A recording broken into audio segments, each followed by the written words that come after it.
Bienvenue mesdames et messieurs dans Politicia, votre rendez-vous politique. Il a prêté serment le 24 janvier 2019 et avait promis à ses compatriotes la lutte contre les inégalités sociales, l'insécurité, la corruption, bref, les maux qui minent son pays, la RDC, la République démocratique du Congo. Mais que dire des premiers pas du président Félix Tshisekedi? Réussit-il à prendre son indépendance vis-à-vis de la plateforme FCC? Dans quelle mesure pourra-t-il appliquer le programme pour lequel les Congolais lui ont accordé leur suffrage? 3 Congolais avec moi pour en parler. Alessandre Kiendi, vous êtes le représentant en France de l'UDPS, l'Union pour la démocratie et le progrès social, le parti présidentiel. Merci à vous d'avoir accepté notre invitation.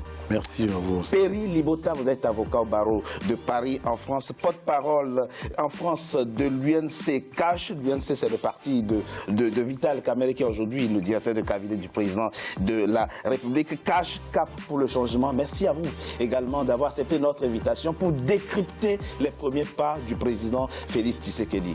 C'est moi qui vous remercie. Et le président Félix Tshisekedi pour décrisper, apaiser, normaliser la vie politique dans son pays. La RDC veut le retour au bécail de tous les Congolais qui sont en exil, y compris l'opposant congolais Moïse Katumbi. C'est donc à juste titre, Francis Kalumbo, que je vous ai invité, vous qui êtes proche de Moïse Katumbi, lui qui a déjà un passeport congolais. Merci à vous également d'avoir accepté notre invitation.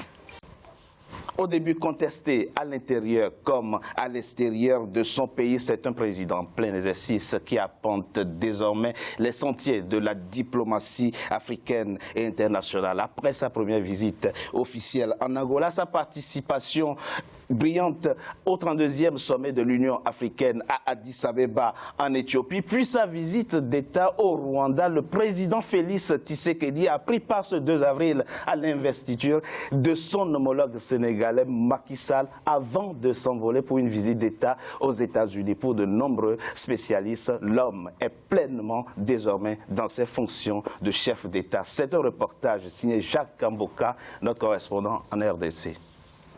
Investi le 24 janvier 2019, président de la République démocratique du Congo, à l'issue de la présidentielle du 30 décembre 2018, Félix-Antoine Tshisekedi Tshilombo, dont la victoire a fait l'objet des polémiques, est en train de passer de la contestation à l'acceptation de son pouvoir. Les actes posés démontrent la bonne volonté du 5e président de la RD Congo d'apporter le changement en s'appuyant sur la bonne gouvernance et le respect des droits et liberté de ses concitoyens. Donc si les pouvoirs étaient contestés, nous avons tourné la page. Nous voulons prendre l'élan, que la RDC veut prendre l'élan. La RDC peut redémarrer, mais la RDC ne redémarrera pas là où il y a les frondeurs. Nous voulons maintenant redémarrer avec le chef de l'État pour que ce pays puisse aller de l'avant. L'élection du président congolais a diversement été accueillie par la communauté internationale. L'Union africaine, par exemple, s'est montrée divisée. D'un côté, ceux qui ont salué l'alternance en RD Congo et de l'autre, ceux qui ont émis des doutes quant à la victoire de Félix-Antoine Tshisekedi Tshilombo. Des doutes que le président veut désormais dissiper avec une offensive diplomatique qui déjà commence à porter ses fruits selon certains analystes. Il veut remettre le pays sur la scène internationale dans l'espace propre, dans la coopération, dans la diplomatie, dans le Conseil des Nations. Il doit apporter aussi ce plus pour que le pays puisse jouer son rôle. Et les sorties, évidemment, ces sorties s'expliquent dans ce sens-là. Il va expliquer à ses homologues en Afrique comme en Europe ou en Amérique sa vision de ce qu'il veut du Congo. Aussi contesté au début par la toute-puissante conférence épiscopale nationale du Congo, le nouveau régime a réussi à ranger derrière lui depuis quelques semaines les évêques catholiques. Par ailleurs, la visite du chef de l'État congolais aux États-Unis, annoncée ce 3 avril pour des discussions avec les autorités américaines, est interprétée par beaucoup comme des pas vers la consolidation du pouvoir, amenuisant par conséquent les chances d'aboutissement du combat sur la vérité des urnes mené par le candidat malheureux Martin Fayoulou. Perry Libota, très rapidement, Au départ, on a dit de l'homme qui présidera mais ne gouvernera pas. Vous, quel regard portez-vous aujourd'hui sur les premiers pas du président Félix Tshisekedi, notamment en ce qui concerne sa politique internationale? Monsieur Togmé, comme on le voit, le président Félix Antoine Tshisekedi s'affirme déjà. Nous l'avons vu lors du 32e sommet de la conférence de l'Union africaine, où il a été élu deuxième vice-président. Le 10 février dernier. Le 10 février dernier, où il siégera à côté du président Fattah al-Sisi, Cyril Ramaphosa et Mahamadou Issoufou du Niger. Et cette marque-là de reconnaissance de ses pairs, c'est pour nous une grande victoire et une satisfaction, parce que cela a pu taire les rumeurs comme quoi le président était contesté ou n'avait pas le soutien de ses pairs. Donc de là, déjà, cette satisfaction-là, c'est une marque de reconnaissance de cette personne-là qui a mérité cette victoire, cette personne-là qui s'est battue durant une trentaine d'années pour pouvoir porter la voix des Congolais au pouvoir, et cette voix-là est en train d'être écouter à travers l'Afrique, et nous ne pouvons que nous... Au départ, on le sait, l'Union africaine était divisée. Exactement. Sur la question de sa légitimité. Qu'est-ce qui, selon vous, a fait que ces pairs l'ont finalement accepté et même adoubé pour certains? Écoutez, c'est simple, parce que beaucoup des pairs de l'Union africaine, de l'Afrique, ont été induits en erreur. Et face aux résultats qui ont été proclamés par la CENI et confirmés par la Cour. Induit en erreur par qui?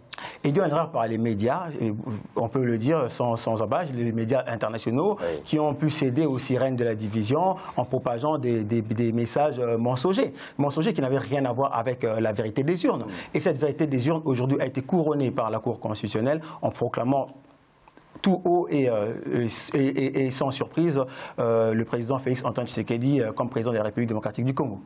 Et Francis Kalombo, très rapidement, vous êtes membre de la plateforme Ensemble qui a soutenu la candidature de Martin Fayulu qui clame toujours sa victoire électorale de là où vous êtes. Vous, quel regard posez-vous sur les premiers pas du président Félix Tshisekedi? Je l'ai dit très rapidement, il a fait sa première visite en Angola, donc il était accepté par son voisin. Il est allé en Afrique, à Addis Abeba en Éthiopie, puis au Rwanda, puis aujourd'hui au Sénégal, où il participe à l'investiture de son homologue sénégalais. Il va s'envoler là pour les États-Unis, où il sera même reçu par Marc Pompeo. Quel regard portez-vous justement sur ce périple diplomatique qui mène depuis son installation? Vous savez, moi j'ai sillonné le monde avec Félix pour faire en sorte que Félix puisse être candidat et devenir président de la République démocratique du Congo au cas où Moïse Katumbi n'allait pas l'être. Moïse a été empêché. Je crois que notre soutien à Félix avait été total en son temps. Oui. Malheureusement, il s'est passé ce qui s'est passé. Fayulu a été désigné par Félix lui-même aussi et Kamere et les autres comme candidat commun de l'opposition. Là, on ne parle pas. Félix a été investi président de la République. Ce que nous souhaitons, c'est que le Congo puisse avancer, que les choses puissent aller de l'avant. Et comme vous le savez, nous, on a décidé d'œuvrer dans l'opposition, une opposition républicaine, mais nous n'avons rien contre Félix, nous ne pouvons que l'encourager. D'ailleurs, nous disons coup de chapeau, il fait un travail diplomatique tel que nous sommes en train de le voir, ça évolue. Tout ça, c'est dans l'intérêt des Congolais. Il faut que le Congo puisse démarrer, on ne peut pas rester cloîtré et commencer à faire quoi que ce soit. Sauf que la réalité est là et restera. C'est très intéressant ce que vous dites, Francis Kalombo. On le sait, Martin Fayulu continue quand même, je l'ai dit, de clamer sa victoire à la dernière présidentielle dans votre pays. Le message que vous lui lancez aujourd'hui, c'est quoi? Félix Tshisekedi est désormais le président de toute la RDC. Il faut laisser tomber et l'accepter comme tel. Moi, je n'ai pas de message à lancer à Martin Fayulu. Puisque vous avez soutenu sa candidature. Mais je continue, mais j'ai dit que je n'ai pas de message à lancer à Martin Fayulu. Il est un opérateur politique. Il est indépendant, il sait ce qu'il fait, il est tout à fait normal et logique subir ce que Martin a subi et sillonner le monde pour montrer à la face du monde que, voilà, j'ai gagné des élections, mais on me l'a volé, n'est que légitime. Par contre, il faut reconnaître, il faut constater aussi Parce que vous pensez que ça a été le cas. Il faut constater aussi qu'il y a quelqu'un qui a été investi président de la République, qui engage le Congo aujourd'hui, et qui est là, qu'on ne peut pas contester, donc il est là, il continue. Donc Martin fait ce qu'il doit faire, c'est-à-dire que c'est un opérateur politique, et pour lui, il estime que sa victoire a été volée, et il est obligé de continuer un combat qu'il continue, mais sauf que le Congo doit avancer, il y a quelqu'un qui a été investi, et il continue à engager la République démocratique du Congo, et nous ne pouvons que lui souhaiter, personnellement, je ne peux que lui souhaiter bonne chance au président Félix Tshisekedi pour que le Congo puisse démarrer. S'il travaille pour l'intérêt général de tous les Congolais, je parie que si le Congolais, il y a quelqu'un que les Congolais n'aiment pas au Congo, c'est la Kabylie, c'est le FCC, ça n'a jamais été ni l'UDPS ni Félix Tshisekedi. Si aujourd'hui Félix Tshisekedi porte un poids sur ses pieds qui peut l'empêcher de démarrer demain, c'est le FCC qui est aujourd'hui dans la coalition avec l'UDPS. Le cas contraire, l'UDPS sera adulé, sera applaudi par tout le peuple congolais, sauf que le poids qu'il entraîne avec lui, on essaye de le poids qu'il entraîne avec lui, on ne connaît pas encore la réalité de ce poids. Alexandre Kiendi, je l'ai dit, vous êtes le représentant en France de l'UDPS. On va dire quoi? Comment se situe aujourd'hui? Vous qui connaissez très bien le président de la République, c'est vous qui le représentez en France. Comment se situe-t-il aujourd'hui par rapport à l'ancien président? Excusez-moi de vous poser alors la question à brûle pour point. Voilà. Il préside, gouverne-t-il véritablement aujourd'hui en RDC? Voilà, je peux le confirmer, oui. Il préside l'RDC. Aujourd'hui, il gouverne? Aujourd'hui, puisqu'on n'a pas encore un gouvernement. On n'a pas encore un gouvernement, on n'a pas encore mais il assure pleinement ses fonctions de chef d'État. Justement, aujourd'hui, personne ne peut nier que Félix Tshisekedi est président au Congo. Il est le président de tous les Congolais. Cette victoire-là n'est pas seulement la victoire de Félix Tshisekedi, ni non plus de l'UDPS. C'est la victoire du peuple congolais. Nous sommes arrivés à arracher entre les mains des intrus notre terre, notre territoire, notre pays. Nous l'avons pris. Vous avez arraché quoi? Nous avons arraché cette terre-là, qui est la nôtre, qui était gérée par des personnes qui viennent de ce où, qui nous ont mis à mal. Vous parlez de quand? De l'époque. Du passé? Oui. Ah, d'accord. Alors, aujourd'hui, de la Kabylie, oui. Qui est votre allié maintenant? Non, ce n'est pas notre. Non, attendez, on va les laisser d'abord. nous situer un peu comment. Nous sommes arrivés à reprendre en main notre pays. Des mains de qui? Des mains de ceux qui ont tenu comme le Kalombo. Ils étaient là, lui, il était avec eux. Alors, nous avons pris en main notre pays. Nous voulons, au jour d'aujourd'hui, nous ne sommes pas dans une situation de polémiquer. Vous voulez me dire que le Congo n'est pas mon pays? Non, c'est ton pays. Vous avez pris la gestion. C'est ton pays. Pas dire que, oui, alors. C'est ton pays, mais tu as collaboré avec les gens qui ont empêché le Congo. Laissez-moi finir. Allez-y. Aujourd'hui, on va le laisser finir très rapidement. Oui. Mon regard à moi se fixe vers l'avenir. L'UDPS s'est fixé un objectif bien précis. Amener les Congolais à pouvoir vivre mieux. C'est-à-dire que sortir des Congolais de la pauvreté et de la misère. Instaurer dans ce pays-là un état de droit où les Congolais ont des droits. Quelle est la position aujourd'hui de l'UDPS par rapport au FCC? Êtes-vous dans une position de pouvoir opposition ou bien dans une position de dans une situation de coalition? Non, nous sommes dans une situation d'opposition et de pouvoir. Nous sommes au pouvoir. Vous êtes au pouvoir, l'UDPS est au pouvoir. L'UDPS est au pouvoir. Et le FCC est dans l'opposition. Si, sûrement, il est dans l'opposition, parce que même s'ils ont gagné les élections législatives, ils ne nous ont pas encore présenté quelqu'un qui nous permettra de pouvoir dire... On viendra sur la question du choix du Premier ministre. Pour l'instant, nous sommes dans cette situation-là. Nous avons un allié qui est l'INC. Nous n'avons pas l'FCC comme allié. Avec cinquantaine de députés, vous allez gouverner. Ça ne fait rien. De Vital Kamere. Ça fait rien. Vous, quand vous gouvernez, à l'époque, vous n'avez même pas de députés. Vous êtes fabriqués de députés. Vous êtes tous devenus des députés, puisqu'on vous a coalisé. Alors, ne nous condamne pas là-dessus, puisque vous avez commencé. C'est vous qui avez donné l'exemple, c'est un mauvais exemple-là, de pouvoir gérer les pays dans la tricherie, dans la fraude. Nous ne voulons pas ça. La preuve en est que lorsque, on en viendra avec les sénateurs, lorsqu'on a vu la fraude, on a bloqué tout pour permettre à la justice de prendre la main. Puisque vous en parlez, mais 2 semaines après, Oui, mais bien sûr que oui. Vous savez, moi, je ne veux pas... Ce que certains appellent un rétropédalage. Je ne veux pas faire de Félix Tshisekedi, de mon président, un dictateur. Le Sénat, comme le Parlement, ce sont des institutions. Ce n'est pas lui tout seul comme ça. Ce n'est pas lui tout seul comme ça de pouvoir dissoudre ça. Il a dit, nous suspendons l'installation des sénateurs qui se sont rendus pour permettre, de faire de corruption. Pour permettre à la justice de prendre à bas le corps ce dossier-là, de voir qui a corrompu qui et qui est le corrupteur. Oui. Voilà.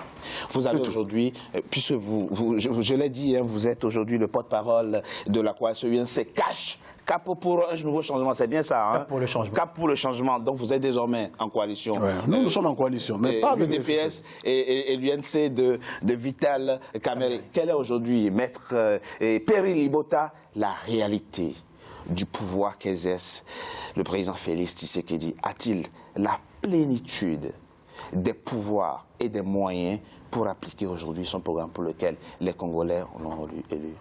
Écoutez, M. Toubé, c'est clair que M.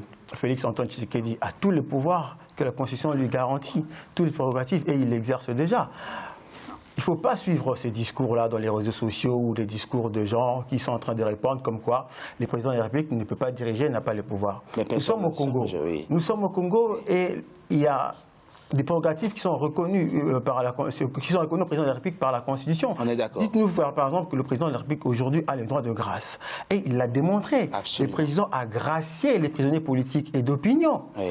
Qui étaient des prisonniers personnels, pour certains d'entre eux, du président Kabila. Oui. Et à ces gens-là, on ne peut pas dire aujourd'hui que M. Félix Antoine Tshisekedi n'a pas tous les pouvoirs, n'a pas pu exercer ses prérogatives. Oui. Parce que ces gens-là qui ont été détenus pour beaucoup arbitrairement, aujourd'hui goûtent à la liberté. Oui. Et ils remercient le président de la République.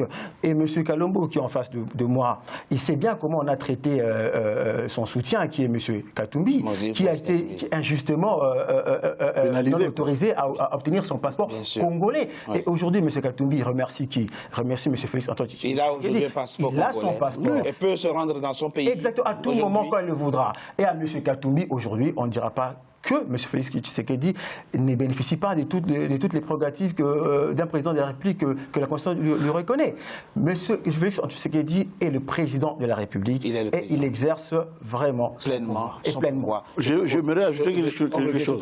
Quand il a émis le vœu d'avoir une politique économique, une sociale, pendant ces 100 jours-là, les 100 premiers jours, il applique à vue et au nez de tout le monde. On revient tout à l'heure, après une courte pause, parler justement des marges de manœuvre dont dispose le président Félix Tshisekedi pour mettre en application justement le programme pour lequel vous lui avez accordé votre suffrage. À tout de suite.